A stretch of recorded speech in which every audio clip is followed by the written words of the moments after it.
అందరికీ నా ప్రత్యేకమైన శుభములు. దేవుని సంగతులను మనందరం కలిసి ధ్యానం చేసుకుంటున్నాము. మీకు దేవుని సంగతులను బోధిస్తూనే నేను కూడా నేర్పించే పద్ధతిని అవలంబిస్తున్నాను. మీలో అనేకులు పెద్దలు, ఆధ్యాత్మిక జ్ఞానం కలిగిన వారు, దైవ సేవకులు, విస్తృతమైన సేవా అనుభవము కలిగినటువంటి వారు ఉన్నారు. వారిని నేను అభినందిస్తున్నాను. ఈరోజు దేవుని సంగతులను మనం జ్ఞాపకం చేసుకున్నప్పుడు ఎంత తెలిసిన వారైనప్పటికీ, ఎంత తెలియని వారైనప్పటికీ, దేవుని వాక్యము వెలుగులో మనలను మనం పరిశీలించుకోవటమే ప్రధానాంశం, కానీ సమర్థించుకోవటం కాదు కదా. సమర్థించుకోవటం కంటే సవరించుకోవటం మనకు మేలు చేస్తుంది. తద్వారా దేవునికి మరింతగా సమీపస్థులమై ఆ దేవుని సేవలను కాస్త నాణ్యమైన పద్ధతిలో జరిగించటం సాధ్యమవుతుంది కదా. అపోస్తలుడైన పౌలు ఫిలిప్పీ సంఘమునకు రాసిన ఉత్తరం 2వ అధ్యాయము 5వ వచనములో ఈ విధంగా క్రైస్తవ సంఘానికి తెలియజేశాడు. క్రీస్తు యేసునకు కలిగిన ఈ మనస్సు మీరును కలిగియుండుడి. ఇది అత్యంత సామాన్యముగా ధ్వనించినప్పటికీ యేసుక్రీస్తు యొక్క ప్రధానమైన దైవిక లక్షణాన్ని మనకు పౌలు భక్తుడు జ్ఞాపకం చేస్తున్నాడనే సంగతిని గుర్తించాలి. ఒకే ఒక్క మాటలో ఓ అద్భుతమైన భావాన్ని వ్యక్తం చేశాడు. ఏమని చెప్పాడు? యేసుక్రీస్తునకు కలిగిన ఈ మనస్సును మీరును కలిగి ఉండండి. దేవుని సేవలో ఉన్నవారైనా, ఆ దేవుని సేవలో కొనసాగేవారైనా, ఏ పద్ధతిలో దేవుని సేవలు అందించేవారైనప్పటికీ ఈ క్రీస్తు యేసుకు కలిగిన మనస్సు అనుసరణీయం. కేవలము దైవ సేవకులు మాత్రమే ఈ మనస్సును కలిగి ఉండాలి, విశ్వాసులు కలిగి ఉండవలసిన పని లేదు అనే భావన ఏమీ లేదు. క్రీస్తును అనుసరించే ప్రతి ఒక్కరూ క్రీస్తు యేసునకు కలిగిన ఆ వినయ మనస్సును, త్యాగసహితమైన మనస్సును, ప్రేమ కలిగిన ఆ స్థితిని కలిగి ఉండటం అనేది ప్రామాణికం. వాటిని మనము విస్మరించటానికి ఏ విధమైన అవకాశము లేదు. దానికి వివరణగా 6-7 వచనాలలో చక్కగా చెప్పాడు. ఆయన దేవుని స్వరూపము కలిగిన వాడయుండి దేవునితో సమానముగా ఉండుట విడిచిపెట్టకూడని భాగ్యమని ఎంచుకొనలేదు, కానీ మనుషుల పోలికగా పుట్టి దాసుని స్వరూపమును ధరించుకొని తన్ను తానే రిక్తునిగా చేసుకొనెను. దానికి వివరణ ఇచ్చిన వచనాలు చదివినప్పుడు మనకు మరింత భావప్రకాశం కలుగుతుంది కదా. దేవుని స్వరూపము కలిగిన వాడయుండి దేవునితో సమానముగా ఉండి దేవుడయ్యుండి విడిచిపెట్టకూడని భాగ్యమని ఎంచుకొనకుండాను వాటిని విడిచిపెట్టి మనుషుల కొరకు తనను తాను రిక్తునిగా చేసుకొనెను అనే భావనను మనం అర్థం చేసుకుంటే మనం ఎలా ఆలోచించాలో, ఎలా బ్రతకాలో, ఎలా ఒదిగి ఉండాలోననే సంగతులు మనకు అర్థమవుతాయి కదా. చాలామంది ఆశీర్వాదాల వెలుగులో ఒదిగి ఉండటం చేతగాని వాళ్ళు కదండి.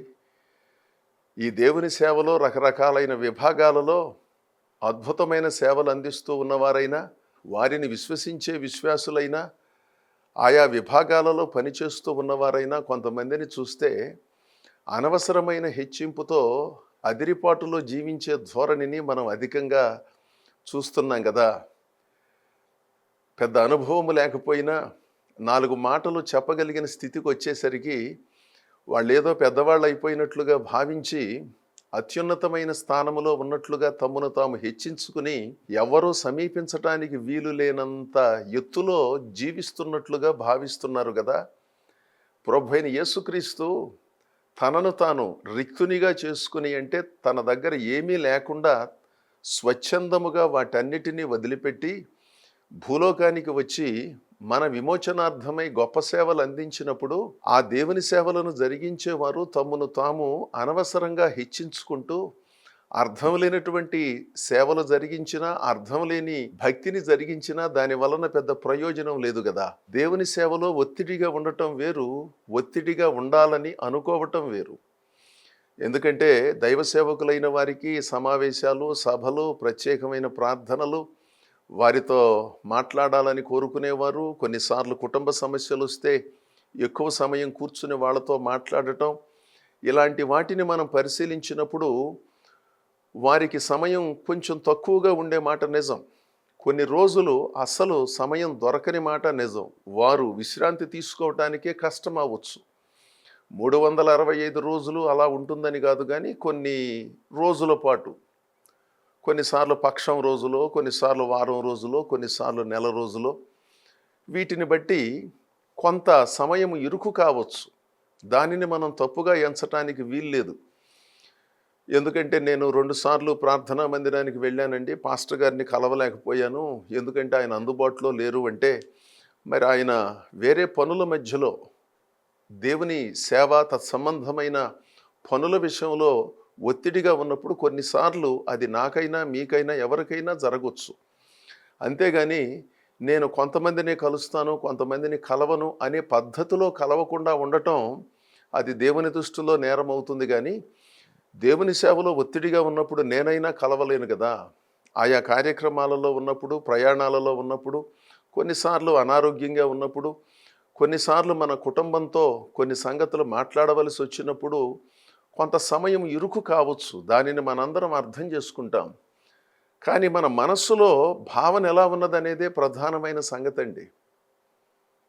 యేసుక్రీస్తు లాంటివాడు తనను తాను తగ్గించుకుని రిక్తునిగా చేసుకుని మనుష్యునిగా ఈ లోకములో ఉద్భవించి మన జీవితాలను ఉద్ధరిస్తే ఆ దేవుని సేవలు చేస్తున్నామని చెప్పుకునేవారు కానీ, ఆ దేవుని సేవలో భక్తులుగా కొనసాగుతున్నామని చెప్పుకునేవారు కానీ అర్థం లేనటువంటి మానసిక స్థితిని అందుకుని అదో రకమైన ఉన్నత భావాన్ని చూపిస్తూ దేవుని సేవలను అందించవలసిన రీతిలో అందించకపోవటం కానీ, గ్రహించకపోవటం కానీ పరిశీలించవలసిన అంశమని నాకు అనిపిస్తోంది.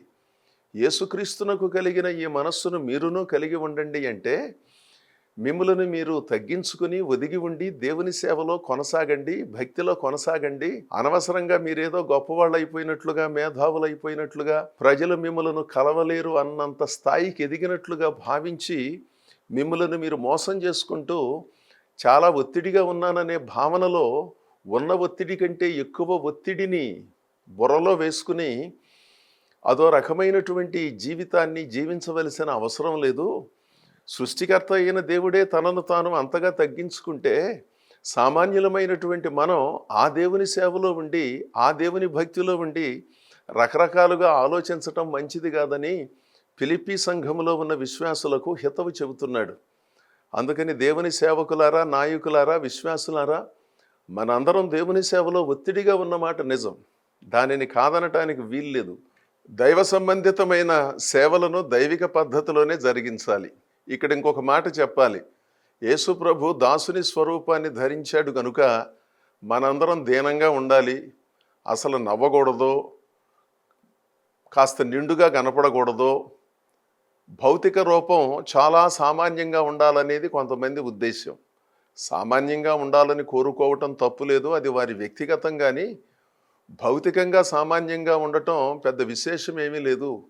అంతరంగములో దైవ విరుద్ధమైన లక్షణాలను తొలగించుకుని నిజమైన వినయము, నిజమైన మారు మనస్సు, నిజమైన తగ్గింపు ప్రధానాంశం. కానీ బయట వంగొంగి దండాలు పెట్టడము, చాలా తగ్గించుకున్నట్టుగా కుర్చీలో కూర్చోకుండా కింద కూర్చోవటం, అదేమంటే నేను సామాన్యమైన జీవన సరళిని అనుసరిస్తున్నానని చెప్పుకోవటం, ఇదంతా వారి వ్యక్తిగతమే అయినప్పటికీ నిజమైన తగ్గింపు అనేది భౌతిక అంశాలకు సంబంధించినది కాదు.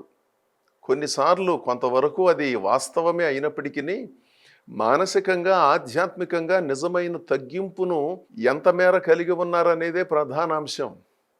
కాకపోతే కొంతమంది ఏంటంటే, నేను యేసు ప్రభువును నమ్ముకున్నానండి, చాలా సామాన్యంగా ఉంటానండి, ఖరీదైన వస్త్రాలు నేను ధరించనండి, ఎందుకంటే దేవుని వాక్యంలో ఉన్నదండి, కనుక నేను మామూలు మనిషిలాగా ఉంటానండి, మామూలుగానే జీవిస్తాను. అలా ఉండాలని అనుకోవటం అది వారి వ్యక్తిగతమని నేను ఇంతకు ముందు చెప్పాను. అది మహా గొప్ప ఆధ్యాత్మికతగా మనం భావించటానికి వీల్లేదు. అసలు మన మనస్సులో, మన హృదయంలో ఏ విధంగా తగ్గించుకుంటున్నామో, పరుల పట్ల ఎలాంటి మనస్సును కలిగి ఉన్నామో ఇది ప్రధానాంశం. కానీ అనవసరమైన సంగతులకు అధిక ప్రాధాన్యతనిచ్చి అక్షరార్థంగా దేవుని సంగతులను అర్థం చేసుకుని వారికి అర్థమైన సంగతులే మహాద్భుతమైన మర్మాలు అన్నట్లుగా భావించి ఇతరులకు ఈ సంగతులు తెలియదన్నట్లుగా తమ్మును తాము భక్తి విషయంలో మోసం చేసుకోవలసిన పని లేదు. చాలా సందర్భాలలో ఇదే జరుగుతోందండి. అర్థం లేని పద్ధతులు, అర్థం లేని ఆలోచనలు, అర్థం లేని ఆశయాలు, అర్థం లేని భారం, వీటితో మనిషి తనకున్నటువంటి విలువైన జీవిత కాలాన్ని వృధా చేసుకుంటూ ఎప్పుడో 10 సంవత్సరాల నాడు తెలుసుకోవలసిన సంగతులను జీవిత చరమదశలో తెలుసుకుని జీవితం అంతా కూడా తాను అనుకున్న విచిత్రమైన సంగతులకే కట్టుబడి ఇక జీవితం చివరి దశకు చేరుకున్నప్పుడు జ్ఞానోదయాన్ని పొందుకుని భలే పని జరిగిందని బాధపడటం కొంతమందికి రివాజ్ అయిపోయింది కదా. దేవుని ప్రజలారా, నిజమైన తగ్గింపు అనేది మనిషి హృదయానికి సంబంధించిన అంశం. అలాగని భౌతికంగా చెలరేగి పొమ్మనేది నా భావన కాదు. ఒదిగి ఉండటం, నిండుగా ఉండటం, పద్ధతిగా ఉండటం తప్పు లేదు. ఒకవేళ మనకున్న పరిస్థితులు మనలను కొన్నిసార్లు సామాన్యంగా ప్రజలకు చూపించినా అది మనకున్న స్థితి గనుక దాని గురించి మాట్లాడుకునేది ఏమీ లేదు. కానీ దేవుడు సమృద్ధిని ఇచ్చినప్పటికీ ఆ సమృద్ధిలో కాస్త నిండుగా దేవుని సేవించటం ఎలాగో తెలియని పరిస్థితిని కల్పించుకోకుండాను దైవికమైన నిబద్ధతతో మన జీవితాలను కొనసాగించాలి. దాసుని స్వరూపమును ధరించుకోవటము అంటే దాని అర్థం నిజంగా దాసులలాగా అయోమయంగా ఏమీ తెలియనట్లుగా జీవించటం భక్తికి నిదర్శనం కాదు. తగ్గించుకోవటం కంటే నేను కుర్చీలో కూర్చోనండి నేల మీద కూర్చుంటాను అనటం తగ్గింపుకు గొప్ప నిదర్శనమేం కాదు. మన మనస్సులో ఏ విధమైన భావన కలిగి ఉన్నామో, పరుల పట్ల ఎలాంటి భావన కలిగి ఉన్నామో అది ప్రధానాంశం. కానీ అలాంటి వాటినన్నిటినీ తొంగలో దొక్కి భౌతిక సంబంధమైన భక్తి వేషాన్ని ధరించుకుని రకరకాలైన విన్యాసాలను జరిగిస్తూ మేమేదో గొప్ప భక్తి చేస్తున్నామని అలాంటి వారు భావించడానికి అవకాశం లేదని దేవుని వాక్య వెలుగులో మనము ఈ సంగతులను గ్రహించాలి. మత్తయి సువార్త 11వ అధ్యాయం 29వ వచనములో యేసుప్రభు చక్కని భావనను చెప్పాడు. నేను సాత్వికుడను, దీన మనస్సు గలవాడను. మీ మీద నా కాడినెత్తుకుని నా యొద్ద నేర్చుకొనుడి, అప్పుడు మీ ప్రాణములకు విశ్రాంతి దొరుకును. నేను సాత్వికుడను, దీన మనస్సు గలవాడను. ఆ సంగతులు మీరు నా దగ్గరే నేర్చుకోవాలి. ఎక్కడ పెడితే అక్కడ నేర్చుకుంటే కుదరదు.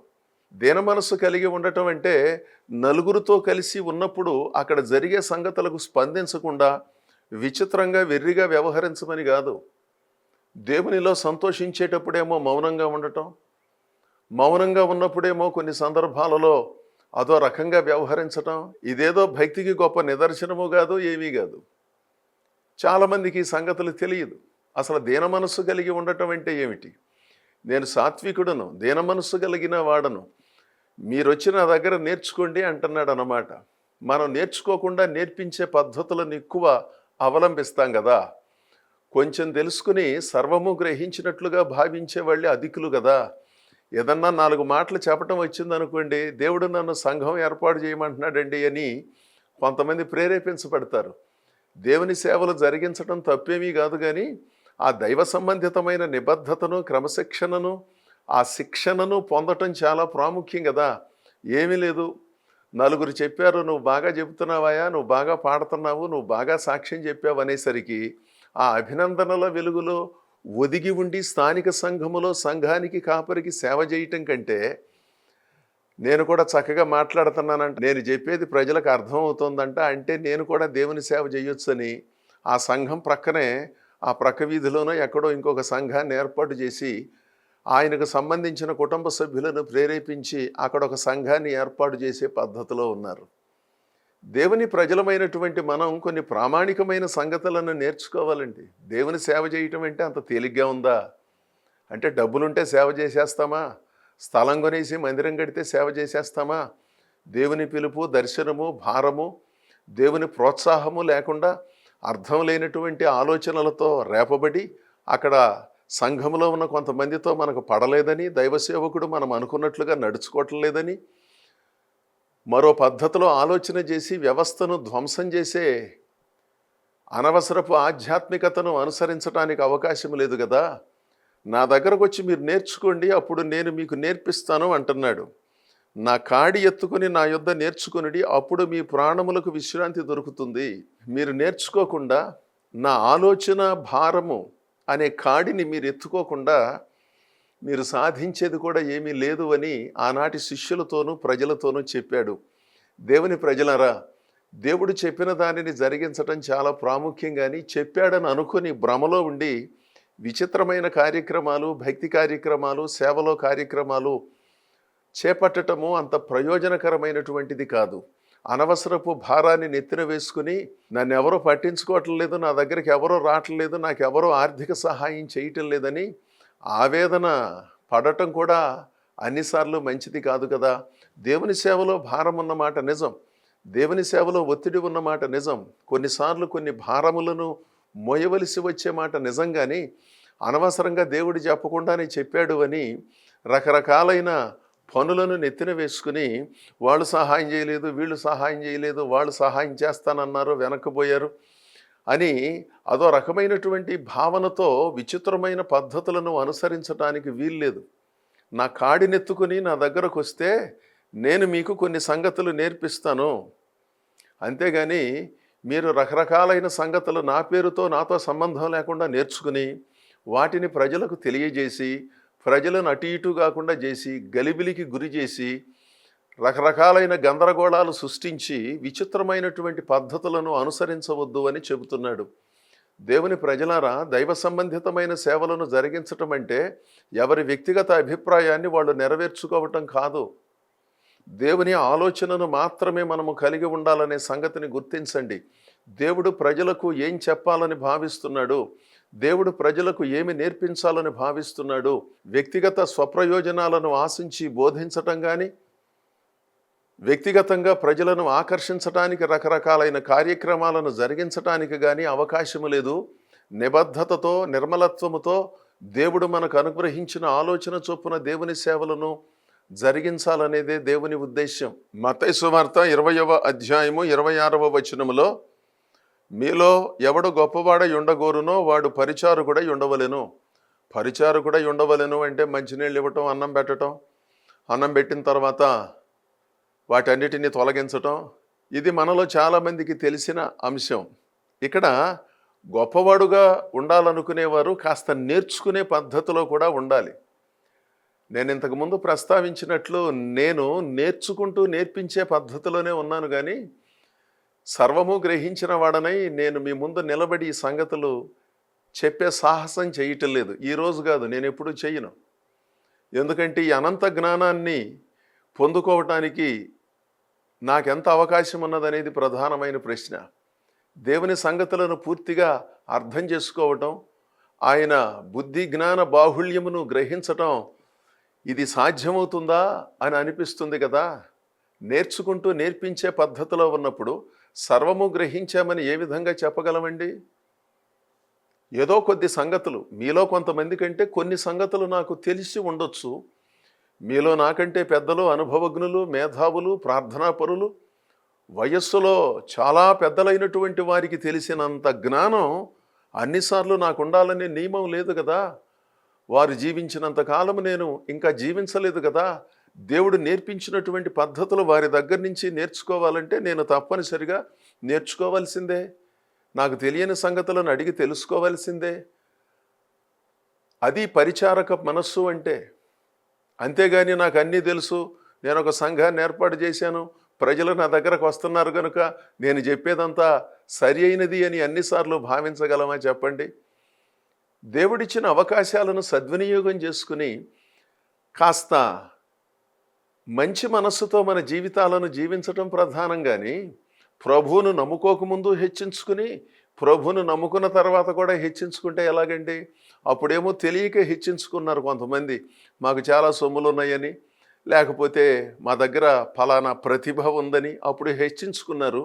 ఇప్పుడు ప్రభువులోకి వచ్చిన తర్వాత కూడా నేను బాగా ప్రార్థన చేస్తున్నానని కొంతమంది హెచ్చించుకుంటారు, నేను బాగా వాక్యం చెబుతున్నానని కొంతమంది హెచ్చించుకుంటారు, మా సంఘం పెద్దదని కొంతమంది హెచ్చించుకుంటారు. ఇలా రకరకాలుగా హెచ్చించుకుంటే అసలు ప్రభువును నమ్ముకోకముందున్న భావనకును ప్రభువును నమ్ముకున్న తర్వాత ఉన్న భావనకు అసలు వ్యత్యాసం ఏమైనా ఉందంటారా? మీలో గొప్పవాడుగా ఉండాలనుకునేవాడు పరిచారకుడుగా ఉండండి అని ప్రభు చెబుతుంటే, నేను సామాన్యుడిని కాదు అసామాన్యమైనటువంటి పరిస్థితిలో ఉన్నానని హెచ్చించుకునే ధోరణి ఉంటే ఆధ్యాత్మికంగా ప్రాథమికమైన సంగతులనే మనం గుర్తించలేదు కదా. ఏంటంటారు ఇదంతాను? ఒకసారి ఆలోచించండి. నేను ఈ సంగతులను విశ్లేషిస్తున్నాను. అవి మీరైనా నేనైనా ఎవరైనప్పటికీ బేషరతుగా దేవుని వాక్య వెలుగులో సవరణ చేసుకోవలసి వస్తే సవరణ చేసుకోవలసిందే. నేను ఈ వాక్యం చెబుతున్నాను కనుక సర్వపరిపూర్ణుడను అనే భావన నాకు లేదు. నేర్చుకునే సంగతులను నేర్చుకోవాలి, నేర్పించవలసిన సంగతులను నేర్పించాలి. కొన్నిసార్లు నేను చెప్పే సంగతులు మీకు సూటిగా స్పష్టంగా ధ్వనిస్తే దేవుని లేఖనాలలో ఉన్నాయా లేదా అనే సంగతిని మీరు పరిశీలించండి. మన అందరం నేర్చుకునే దశలోనే ఉన్నాము కదా, పరిపూర్ణత వైపుకు ప్రయాణం చేస్తున్నాం కదా. ఎప్పుడైతే దేవునిలో మనము స్థిరముగా ఉంటామో దేవుని ఆశీర్వాదాలు మనలను ఆవరిస్తాయండి. మనం చేయవలసిన వాటిని చేయకుండా ప్రార్థనలు చేస్తున్నానండి బాబో, వాళ్ళతో వీళ్ళతో ప్రార్థనలు చేయించుకుంటున్నాను, మీతో కూడా ప్రార్థన చేయించుకుందామని అనుకుంటున్నాను అని అనుకుంటారు కొంతమంది. ఎన్నో వ్యయ ప్రయాసలకు వచ్చి వాక్యాన్ని సిద్ధపడి బోధిస్తూ ఉంటే వినే ఓపిక లేదు చాలామంది విశ్వాసులకు. వాక్యం వింటున్నానండి అంటూనే వాక్యం మధ్యలోనే మాట్లాడటానికి ప్రయత్నం చేస్తారు. అంటే వారికి ఉన్న అవసరతను చెప్పుకొని ప్రార్థన చేయించుకుంటే ఒక పని అయిపోతుంది. ఇంకొకళ్ళతో మరలా అదే చెప్పి ప్రార్థన చేయించుకుంటే ఆ పని కూడా అవుతుంది. ఎవరు ప్రార్థన చేస్తే తగ్గిందో ఏంటో తర్వాత సంగతి, కానీ మనకు తగ్గాలి, ప్రార్థన ఉచితమే కనుక మనం ప్రార్థన చేయించుకుందామనే ఒక సామాన్య భావనతో స్పందించేవారే తప్ప అసలు దేవుని చిత్తం తెలుసుకోవాలి, మనము ఒదిగి ఉండాలి, క్రీస్తు యేసుకు కలిగిన మనస్సును మనము కలిగి ఉండాలి, దేవదేవుడై ఉండి కూడా తనను తాను తగ్గించుకుని రిక్తునిగా చేసుకుని దాసుని స్వరూపమును ధరించి మనందరం అర్థం చేసుకునే స్థితిలోనికి వచ్చి మన కొరకు స్వచ్ఛంద శిలువ బలియాగం చేశాడు, పునరుద్ధానుడయ్యాడు అనే సంగతుల వెలుగులో మనం ఎంత ఒదిగి ఉండాలి అనే సంగతిని పరిశీలించకుండాను దేవుని పేరుతో నేను గొప్పవాణ్ణి, గొప్పదాన్ని, నాకున్న ప్రత్యేకతలు వేరని ప్రత్యక్షంగానో పరోక్షంగానో చెప్పుకోవటానికి ప్రయాసపడే వాళ్ళను అధికంగా చూస్తున్నాం కదా. అలాంటి వాళ్ళను హెచ్చరించండి. బాగు చేయగలిగితే బాగు చేయండి, లేకపోతే వారికి దూరంగా ఉంటే మంచిదేమో పరిశీలించాలి.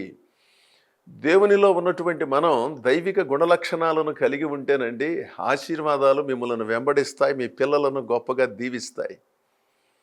అంతేగాని ప్రార్థన చేస్తున్నాననే పేరుతో మన వైఖరిని మార్చుకోకుండా, మన బుద్ధులను మార్చుకోకుండా, దైవ విరుద్ధమైన లక్షణాలను మార్చుకోకుండా దేవా నన్ను ఆశీర్వదించు, నన్ను స్వస్థపరచు అని ప్రార్థనలు చేస్తే ప్రార్థనలు గొప్పవే కానీ ఆ ప్రభావాన్ని పొందుకోకుండా కొన్నిసార్లు మనమే అడ్డుకున్న వాళ్ళం అవుతామేమో.